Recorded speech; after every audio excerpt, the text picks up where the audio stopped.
தயாரிப்பாளர் தயாரிப்பாளினி திரு ராஜேஷ் மற்றும் திருமதி சுஜாதா ராஜேஷ் அவர்களுக்கு இன்றைய காலச்சூழலில் இப்படி ஒரு முயற்சியை எடுப்பதே வந்து ஒரு பாராட்டத்தக்க விஷயம். உங்களுக்கு முழுக்க ஏன்னா மற்றவங்க எல்லாருமே படத்துல வந்து வேற விதமா கான்ட்ரிபியூட் பண்ணுவாங்க, நீங்க தான் முழு ரிஸ்க் எடுத்து அந்த விஷயத்தை செய்யறதுனால உங்களுக்கு முதற்கண் ஒரு வாழ்த்துக்கள். அப்புறம் நடிகர் விஷால் அவர்கள் இதுவரைக்கும் திருமணமே செய்ய மாட்டேன் அப்படின்னு ஒரு கொள்கைக்காக இருந்தாரு. அவர் நடிகர் சங்க கட்டணம் எழும்பாம நான் கல்யாணம் பண்ண மாட்டேன்னு சொன்னாரு. அவர் கூட இன்னைக்கு வந்து தன்னுடைய மணமகளின் பெயரை வந்து அறிவிச்சிட்டாரு. அதனால இயக்குனர் திரு ஸ்ரீராம் அவர்கள், நீங்க வந்து உங்களுக்கும் கூடிய சீக்கிரம் அந்த மாதிரி ஒரு நல்ல ஒரு திருமணம் நடக்க வேண்டும் அப்படின்னு வாழ்த்துறேன். ஏன்னா அவருடைய கனவு வந்து சினிமாவில வந்து ஒரு சாதனையை செஞ்சுட்டு அதுக்கப்புறம் திருமணத்தை பத்தி யோசிக்கணும் அப்படின்னு சொல்றாங்க. நான் சொல்றேன், திருமணம் பண்ணி பாருங்க. அந்த சவாலை நீங்க நல்லா சக்சஸ்ஃபுல்லா எதிர்கொண்டுட்டீங்கன்னா சினிமாவெல்லாம் வந்து ஊதி தள்ளிடலாம், பிரச்சனையே இல்லை. ஸோ வாழ்த்துக்கள். அடுத்தது அவர்கள் உங்களை பத்தி விரிவாகவும் பேச போறேன். இருந்தாலும் ரொம்ப ஃபர்ஸ்ட் அறிமுகமா சொல்றேன், பாடல்களை நான் இன்னைக்கு பார்த்தேங்க. ட்ரெய்லர் ஏற்கனவே எனக்கு வந்து காமிச்சிருந்தாங்க இயக்குனர் அவர்கள். பாடலை பார்த்தேன், பாடல் ரொம்ப அழகா செந்தமிழன் பாடல்கள் வந்து எஸ்பெஷலி அந்த ரெண்டாவது ஒரு melody song, romantic melody song போட்டிருந்தீங்க. அது ரொம்ப கேட்சியா இருக்கு, மைண்டுக்குள்ள அது ஓடிட்டே இருக்கு. அதோடைய பாடல் எடுத்த விதமும் சரி, ஒரு பிரிட்ஜ் மாதிரி அதுல வந்து போல்ட் நட்டா இருந்தது.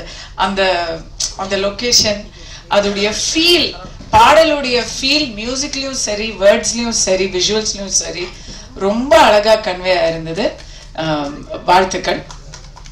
இப்போ வந்து மேடையில் இருக்கக்கூடிய எல்லார பத்தியும் ஓரளவுக்கு என்னால் டக்குன்னு பேச முயற்சி பண்றேன். நான் வந்து அவங்களுடைய கிரேட்னஸ் ஆர்டர்ல, குரோனாலாஜிக்கல் ஆர்டர், அல்பபெட்டிக் ஆர்டர்னு சொல்லுவாங்க.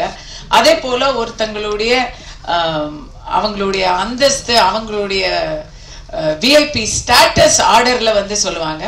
நம்ம அந்த மாதிரி எந்த ஆர்டரும் சொல்லல. இருக்க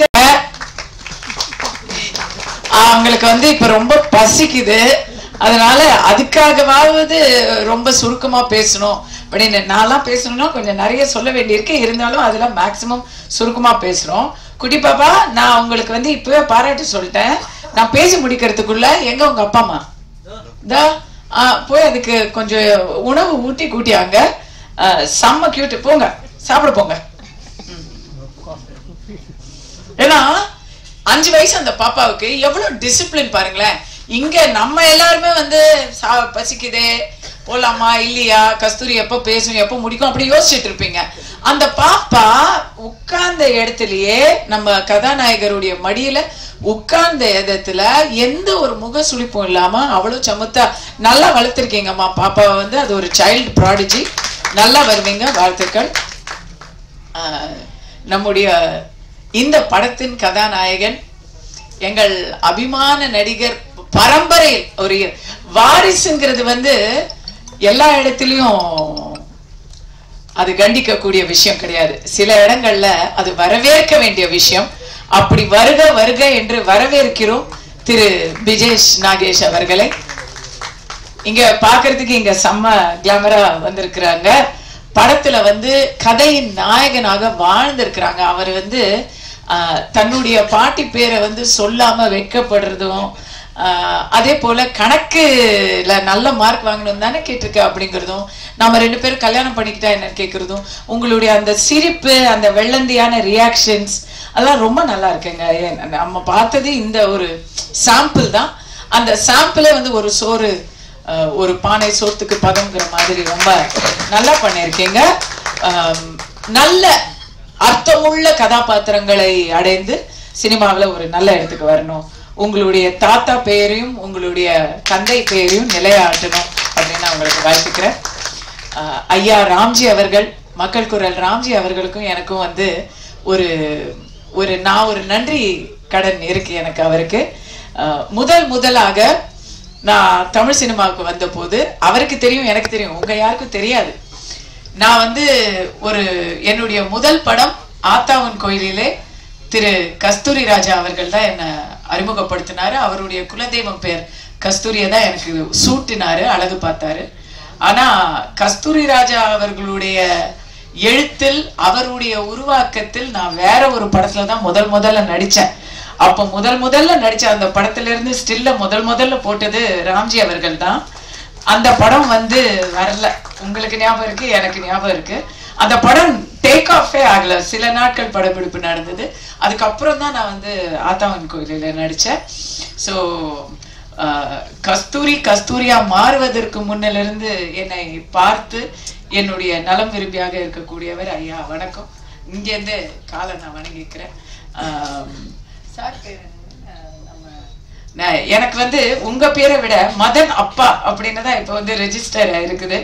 ஏன்னா அடுத்த ஒரு மிகப்பெரிய ஒரு கதாநாயகன் ஒருத்தர் வந்து வீட்டிலேயே வச்சிருக்கிறாரு. அவரு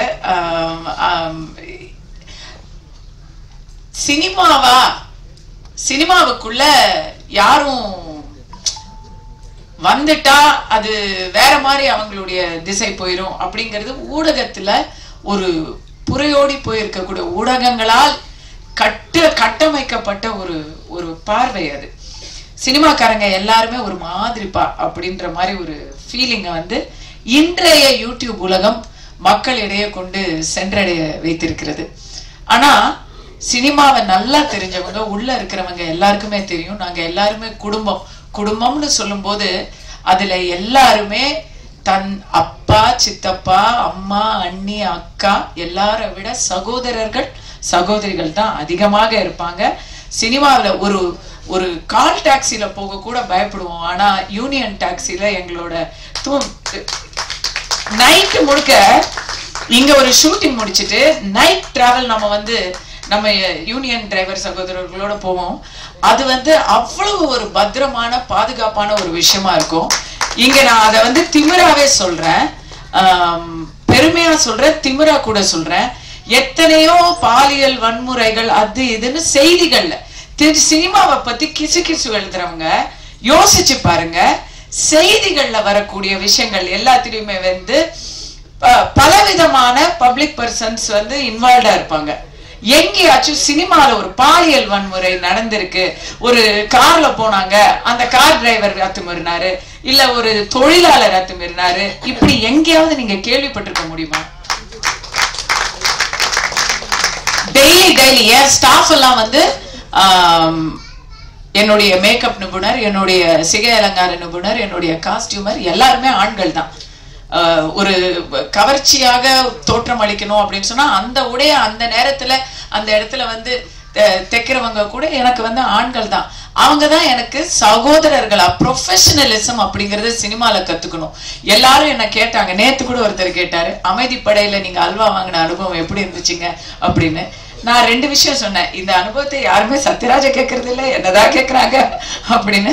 பட் முக்கியமா என்னன்னா எங்க டைரக்டர் பேரரசு அவர்களுக்கெல்லாம் தெரியும், அந்த ஒரு சுட்டெரிக்கும் பாறையில 1 மணிக்கு பிரேக்குக்குள்ள சீனை முடிக்கணும். நமக்கு சூடு முதுகு முழுக்க அப்படியே வேகுது. அதுல வந்து நம்ம எக்ஸ்பிரஷன்ஸ் வேற மாதிரி ரியாக்ஷன்ஸ் கொடுக்கணும்.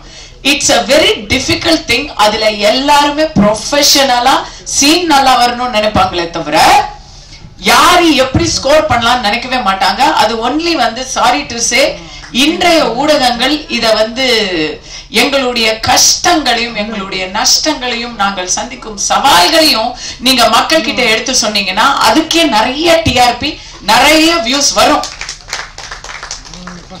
தேவையில்லாம ஃபேக் நியூஸ் சொல்லி பொழப்பு நடத்த வேண்டிய அவசியமே இல்லை. நல்லது சொல்லியே டாக்டர் ராஜ்குமார் சொன்ன மாதிரி எதிர்மறையான விஷயங்கள் நிறைய சொல்லும் பொழுது நேர்மறையான விஷயங்களை சொல்லுங்களேன். உண்மையாகவே இன்னைக்கு தமிழ் சினிமாவில பாசிட்டிவான விஷயங்களை காட்டுற படங்கள் மட்டும்தான் இன்னைக்கு பிளாக் பஸ்டர் வெற்றியை பெற்றுக்கிட்டு இருக்கு.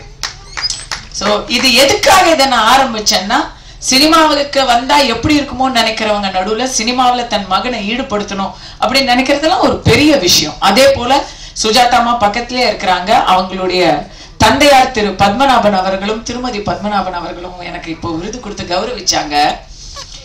நேர்மறையான விஷயங்களை பேசணும் சினிமா அப்படின்னு சொல்றது ஒரு முக்கியமான பாயிண்ட் நான் சொல்ல விரும்புறேன். இந்த படம் வானரன் அப்படிங்கிற பேரும் சரி, ஜெய் ஸ்ரீராம் அப்படின்னு தான் அந்த ட்ரெய்லர் வந்து ஆரம்பிக்குது. ஜெய் ஸ்ரீராம்னு சொன்னா ஸ்ரீராமன் வெற்றி பெற வேண்டும் அப்படிங்கிறது தான் அதோடைய மீனிங்.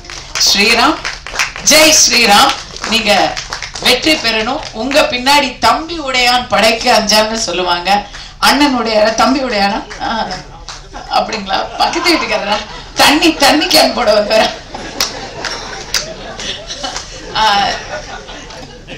ஜெய் ஸ்ரீராம் அப்படிங்கிறது அவருக்கு பர்சனலாக ஒரு வெற்றியை தர வேண்டும் என்று சொல்லும் அதே வேளையில் ரெண்டு விஷயத்த சொல்ல விரும்புறேன். ஒண்ணு, இன்னைக்கு வந்து சமீப காலத்துல எல்லாருமே டூரிஸ்ட் ஃபேமிலியை பத்தி பேசுறாங்க. டூரிஸ்ட் ஃபேமிலியோட அதே அன்னைக்கு வந்து டூரிஸ்ட் ஃபேமிலி ரிலீஸ் ஆன அன்னைக்கு ஒரு மிகப்பெரிய நடிகருடைய பெரிய பிக் பட்ஜெட் பிலிம் ஒண்ணு ரிலீஸ் ஆகுது. அதுக்கு பல கோடிகள் பட்ஜெட்ல செய்த அந்த படம் நல்ல கலெக்ஷன், அதுவும் பல கோடிகள் கலெக்ட் பண்ணிருக்கு. பட் அந்த படத்தை வெற்றின்னு சொல்ல முடியல.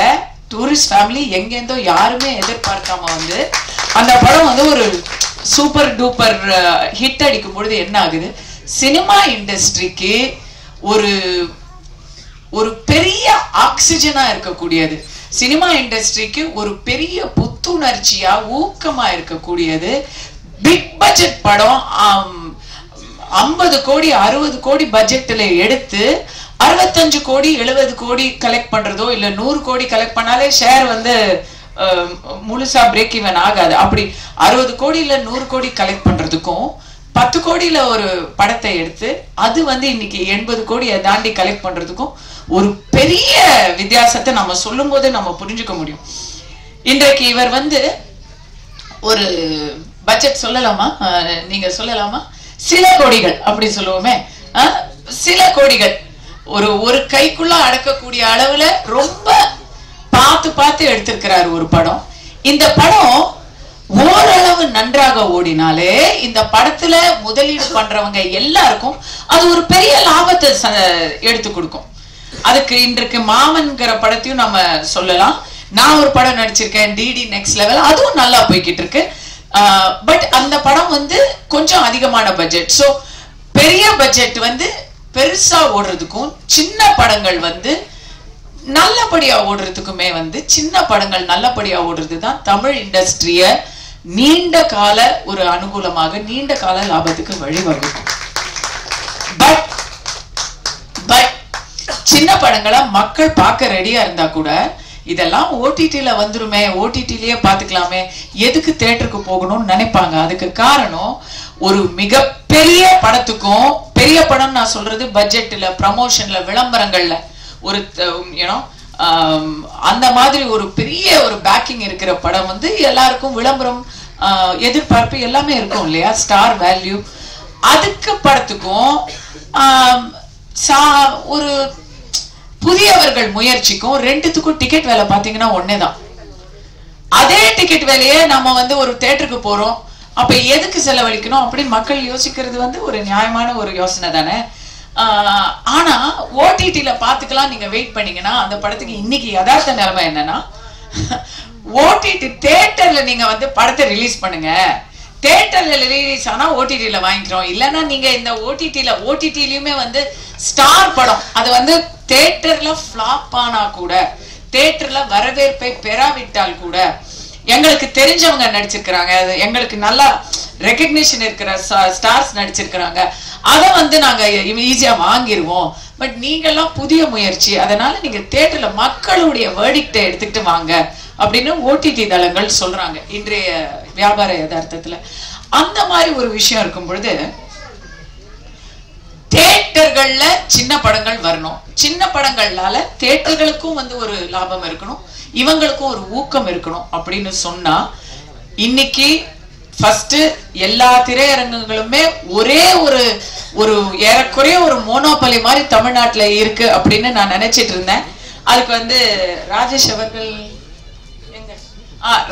அவர்கள் எனக்கு சொன்னாங்க, அது வந்து அப்படி இல்லை, நம்மளும் வந்து இதுல ஃபோரே பண்ணுவோம் அப்படின்னு. ஒரு பக்கமாதான் படங்கள் வரணும் அப்படின்ற ஒரு தாட்டை முறியடிச்சு நாங்களும் இந்த ரேஸ்ல கலந்துக்குவோம் அப்படின்னு சொல்லி வர்றதே வந்து ஒரு பெரிய தைரியம். ராஜேஷ் அவர்களுக்கு உங்களுக்கு வந்து நம்ம வந்து பாராட்டில சல்யூட் பண்றோம். அப்படி வர்ற படங்கள் ஒரு புதிய முயற்சியாக இருந்தால், அது ஒரு நல்ல முயற்சியாக இருந்தால், அதுக்கு தியேட்டர்ல வந்து இது திரையரங்க உரிமையாளர்கள் கிட்ட நான் ஒரு கோரிக்கையா சொல்றேன், டிஃபரன்ஷியல் பிரைசிங் வச்சுக்கோங்க. இதுக்கும் அதே 150 ரூபாய் டிக்கெட் வைக்காதீங்க. இது எப்படியும் ஷேரிங் பேசிஸ்ல தான் படத்தை வெளியிட போறோம். அதுல வந்து திரைப்படத்தின் தயாரிப்பாளர் அவங்க டீம் வந்து அதை ஒத்துக்கொள்ளும் பட்சத்தில், அதை விநியோகிக்கும் தரப்பினர் ஒத்துக்கொள்ளும் பட்சத்தில் படங்களுக்கு வந்து 60 ரூபாய் டிக்கெட் வைக்கலாம். ஒரு ஷோ ஃபாரின்ல பண்றாங்க. ஃபாரின்ல பெரிய பெரிய மல்டிபிளெக்ஸ்ல வந்து பெரிய பெரிய ஸ்டார், இன்னைக்கு வந்து டாம் க்ரூஸ் நடிச்சது, அப்புறம் அந்த இதெல்லாம் வந்து நல்லா ஓடிட்டு இருக்கு. அது ஒரு பக்கம் பெருசா ஓடிட்டு இருக்கும் போது, இன்னொரு பக்கம் டிஸ்கவுண்ட் ஷோஸ் அப்படின்னு சொல்லி கன்செஷனல் ரேட்ல சில படங்களை வந்து அதே திரையரங்கத்துல இன்னொரு திரையில ஓடிக்கிட்டு இருக்கும். அந்த மாதிரி ஒரு முயற்சியின் திரையரங்குகள் வந்து முயற்சி பண்ணலாம். அரசு தரப்புலயுமே குறிப்பிட்ட பட்ஜெட், அதாவது டபுள் டிஜிட்டலா போகாம 2 கோடி அல்லது 3 கோடி, 2 கோடி 3 கோடிங்கிறது இன்னைக்கு வந்து ஒரு சிறிய தயாரிப்புன்னு தான் கருதப்படுது. அதுக்குள்ள எடுக்கக்கூடிய சிறிய பட்ஜெட் படங்கள் அப்படிங்கிறதுக்கு ஒரு ஊக்கம் கொடுக்கும் வகையில அதற்கான நேத்து வந்து கேளிக்கை வரிய பாதியா குறைச்சிருக்கிற அரசுக்கு என்னுடைய நன்றியை தெரிவிச்சுக்கிறேன். தமிழக அரசு, திரு மு.க. ஸ்டாலின் அவர்களின் தலைமையிலான தமிழக அரசு கேளிக்கை வரியை குறைச்சிருக்கிறாங்க. அதுக்கு திரையுலகம் சார்பாக நன்றியை தெரிவிக்கும் வேளையில் சிறிய படங்களுக்கு கேளிக்கை வரியை அறவே நீக்குமாறு என்னுடைய கோரிக்கை வச்சு, இது வந்து எல்லாருக்கும் நல்லதா வரும். இது போன்ற நல்ல முயற்சிகளுக்கு இது ஒரு பெரிய ஊக்கமா இருக்கும். இது ஒண்ணு. ரெண்டாவது, படங்கள், நேர்மறையான படங்கள் நான் சொன்னேன் இல்லையா, இதை இந்த இடத்துல சொல்றேன், பதிவு பண்றேன். சமீப காலமாக தமிழ் சினிமாவில் ஒரு நோய் அது கொஞ்சம் கொஞ்சமா அதிகமா ஆகிக்கிட்டு இருக்கிறத நான் பார்க்கிறேன். என்னன்னு சொன்னா, சனாதனத்தையும் சாதியையும் இழிவுபடுத்தும் படங்கள், அதுதான் என்னவோ பெரிய முற்போக்குங்கிற ஒரு சிந்தனைய ஃபில்ம் மேக்கர்ஸ் கிட்ட நம்ம பார்க்கிறோம். அப்படி வர்ற படங்களை மக்கள் சுத்தமா நிராகரிக்கிறதையும் பார்க்கிறோம். ஒரு குறிப்பிட்ட ஆவுன்னா ஊருக்கு இழைச்சவன் பிள்ளையார் கோயில் ஆண்டி அப்படின்னு சொல்லுவாங்க. அது போல ஆவுன்னா ஒரு குறிப்பிட்ட சமூகத்தை, குறிப்பிட்ட ஒரு நம்பிக்கைய அதை வந்து சித்தரிக்கிறது. எப்படி சித்தரிக்கிறதுனா, ஒண்ணு காமெடியா சித்தரிக்கிறது, இல்லைன்னா அது பெண்களா இருந்தா, ஆண்களா இருந்தா அவங்கள வந்து காமெடியா சித்தரிக்கிறது, பெண்களா இருந்தா அவங்கள ஒழுக்க குறைவாகவோ, அதை முற்போக்குங்கிற போர்வையில ஒழுக்க குறைவா சித்தரிக்கிறது. அந்த குடும்பத்துல எல்லாரையுமே வந்து அதை பார்த்தும் எதிர்த்து கேட்க முடியாத நிலையில இருக்கிற மாதிரி சித்தரிக்கிறது. இப்படிப்பட்ட படங்கள், ட்ரெய்லர்கள் மத நம்பிக்கையை கொச்சைப்படுத்தும் விதமாக சிலர் அணியக்கூடிய, இப்போ பிராமணர்கள்னு சொன்னா உடனே அவங்களுடைய பூணலை வச்சு தவறான காட்சிகளை அமைக்கிறது. இப்படிப்பட்ட ஒரு போக்கை நம்ம பார்க்கிறோம். இது முற்போக்கு கிடையாது. இது வந்து சமூக நீதியோ இல்ல மதச்சார்பின்மையோவும் கிடையாது. உண்மையான மதச்சார்பின்மை மேடம் அக்கா தமிழிசை அவர்கள் சொன்னதுதான். இன்னைக்கு மேடையில ஸ்ரீராம் இயக்குனரா இருக்கிறாரு, ஷாஜஹான் அவர்கள் இசையமைப்பாளரா இருக்கிறாரு. எத்தனையோ முற்போக்கு பேசும் இயக்குனர்களும் தயாரிப்பாளர்களும் சமூகத்தையும் சாதியையும் வச்சு தவறான ஒரு பிரச்சாரத்தை படமா எடுத்துக்கிட்டு இருக்கிற வேளையில, நெத்தி முழுக்க அருமையாக நாமத்தை சூடிக்கொண்டு காவி சட்டையை போட்டுக்கொண்டு தயாரிப்பாளர், அவர் தான் இந்த படத்துக்கு, உங்க தந்தையார் தானே அவர் இந்த படத்தின் தயாரிப்பாளர், ஒரு இந்துவாக ஒரு பிராமண ஜாதியை சேர்ந்தவராக அவர் இந்த படத்தை எடுத்திருக்கிறாரு. அந்த படத்துல நீங்க பாத்தீங்கன்னா அவ்வளவு அழகாக ஒரு ராமர் அனுமன் வேடம் போட்டவருக்கும் ஒரு இஸ்லாமியருக்கும் இருக்கக்கூடிய அந்த ஒரு புரிதலை, அந்த ஒரு மத இணக்கத்தை அவ்வளவு அழகா காமிச்சிருக்கிறாங்க. இதுதான் மத சார்பின்மை. சும்மா படத்தை எடுத்து மக்களுடைய மைண்ட பிரெயின் வாஷ் பண்றது மத சார்பின்மை கிடையாது. அது முற்போக்கு கிடையாது. அது பித்தலாட்டம். அது ஒரு பொய் பிரச்சாரம். அதற்கு எத்தனையோ அஜெண்டா இருக்கு. அதை நம்ம கண்டிக்கிறோம். உண்மையான ஒரு மத சார்பின்மை நீங்க பாருங்க. இங்க இந்த மேடையில ஒரு இந்துவும் ஒரு முஸ்லிமும் சேர்ந்து, சினிமாவில யாருக்குமே மதம் கிடையாதுங்க. இது நாளா சினிமாவுக்கு வந்தப்போ எங்களுக்கு கேரவன் கிடையாது. யாரையும் நீங்க என்ன ஆளுங்கன்னா யோசிச்சு படம் எடுக்கிறது கிடையாது. இன்னைக்குமே ஊர் கூடி தேர் எடுக்கிற மாதிரிதான் ஒரு சினிமாவை எடுக்கிறது. அது மறுபடியும் இயக்குனர் பேரரசு அவர்களாக இருக்கட்டும், ஜாகவர் தங்கம் அவர்களாக இருக்கட்டும், நடிகர் ஜீவாவா இருக்கட்டும், கனல் கண்ணன் அவர்களாக இருக்கட்டும், எல்லாருக்குமே சினிமாவில் இருக்கிறவங்க நீங்க கேட்டு பாருங்க. உங்களுடைய பின்னணியை தெரிஞ்சு நாங்க படம் எடுக்கிறது இல்ல. உங்களுடைய திறமையை மட்டுமே இங்க பார்த்து படம் எடுக்கிறது தான் சினிமா. பர்டிகுலரா தமிழ் சினிமா.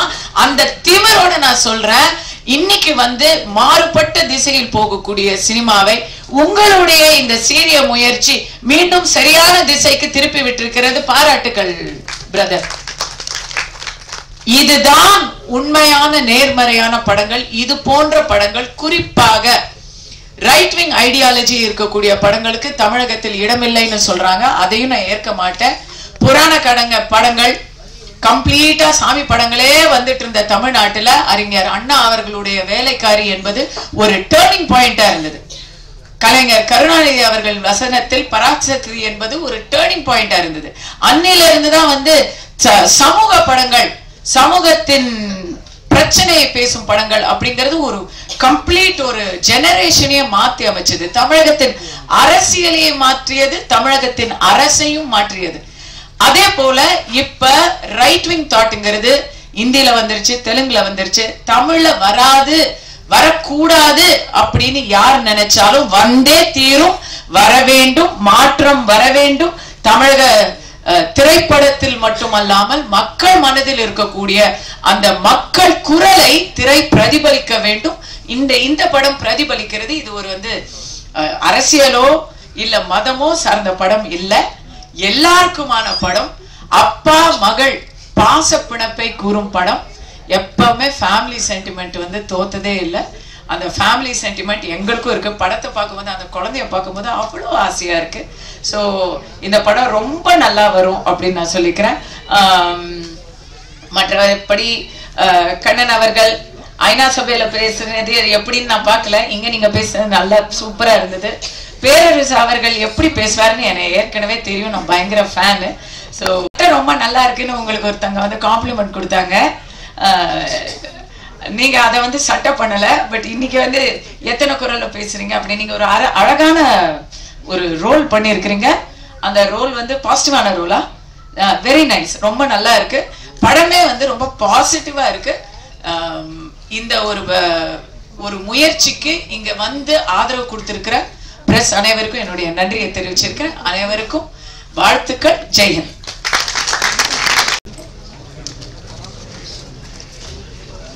எல்லாம் வல்ல தெய்வம் அது, எங்கும் உள்ளது நீக்கமர.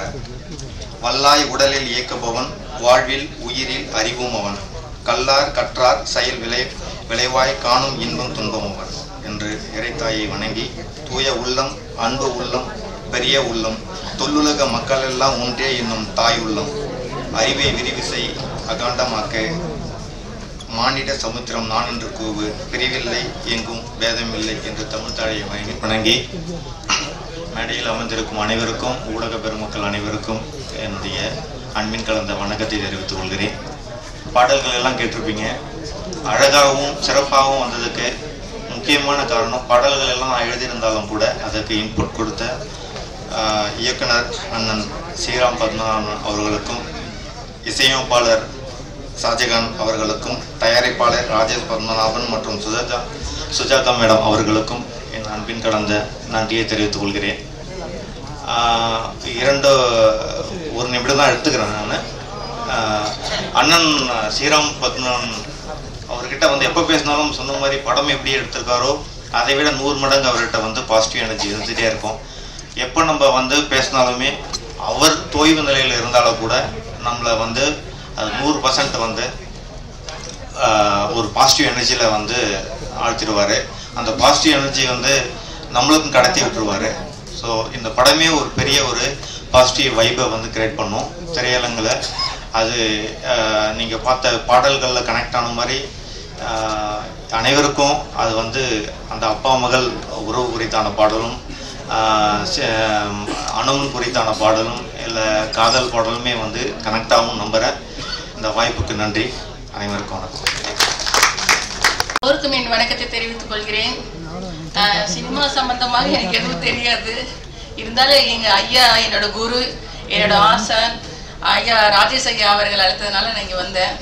சினிமாவோட இருக்கிற இந்த ஆர்ட் டைரக்டர் அவங்களோட கேஸ் எல்லாம் நான் பார்த்துருக்கேன். அப்போ நான் நேரில் இருந்து எது பார்த்தது கிடையாது. அப்போ அவங்களோட அந்த வலிகள், வேதனைகள், அவங்களோட வாழ்க்கை தியாகங்கள் எல்லாம் வந்து அந்த கண்ணில் பார்த்துருக்கேன். அப்போ என்னோட வழக்கை வந்து என்னோட வழக்காவே நான் எடுத்து நடத்தியிருக்கேன். ரெண்டாவது என்னன்னா, நான் என்னோட வேண்டுதல் அப்பவே அவங்களுக்கு தெரியுதா இல்லை தெரியாது. ஆனா என்னோட வேண்டுதல் எப்படி இருக்குன்னா, இவங்க அந்த கண்ணுல தெரிஞ்சிருக்கிற இவங்களோட ஏக்கங்கள் கடவுளே தீர்த்து வைக்கணும், இந்த ஏக்கங்களை நீ தீர்த்து வைக்கணும் சுவாமின்னு நான் வேண்டிக்குவேன் நானு. அப்புறம் சிஸ்டர் கஸ்தூரி மேடம் அவர்கள் வந்து எனக்கு ரொம்ப பிடிச்ச, சின்ன வயசுல இருந்து நான் அவங்களை ரொம்ப ஃபாலோ பண்ணுவேன். எனக்கு ரொம்ப பிடிக்கும். ரெண்டாவது அவங்க ப்ராக்டிஸ் பண்ணும்போது அவங்களோட சீனியர் ரமன்லால் சார்ன்னு சொல்லி ப்ராக்டிஸ் பண்ணாங்க. என்னோட சீனியரும் அவர் தான். ஆமா, அதனால மற்றபடி ஜாகுவார் அண்ணா வந்து கொஞ்சம் ரகசியமெல்லாம் சொல்றேன். நிறைய இங்க வந்தவங்களே குண்டா